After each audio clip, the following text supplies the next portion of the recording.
आज आपण बनवत आहोत उपासाचा शुगर फ्रीवाला रताळ्याचा हलवा।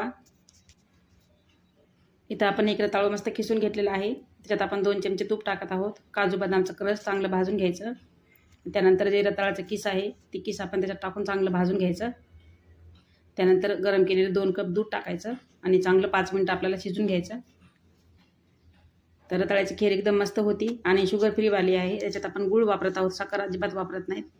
आणि थोडीशी वेलची पावडर पण टाकायची आपल्याला सुगंधासाठी। अप्रतिम अशी खीर झालेली आहे उपासाची। आणि रताळ्याला थोडंसं गोडसर हे असते, त्याच्यामुळे जास्त आपल्याला साखर किंवा गूळ टाकायची गरज नाही। आणि 2 चमचे मी परत साबुदाणा पण टाकलेला आहे, कारण आपल्याला थोडंसं साबुदाणा टाकला तर जरा वेगळी टेस्ट येते, छान लागते। आणि थोडंसं आपण हे पण टाकलेलं आहे, तूप पण टाकलेलं आहे परत, आणि 1 वाटी बारीक खिसलेला गूळ। तर आजची रताळ्याची शुगर फ्रीवाली खीर कशी वाटली तुम्हाला नक्की सांगा आणि मला एक मेसेज नक्की करा। तुमच्या मित्रमैत्रिणींना नक्की शेअर करा।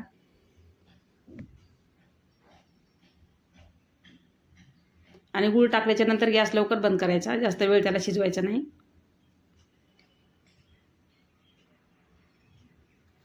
अप्रतिम अशी आपली खीर तयार आहे रताळ्याची। Bye bye.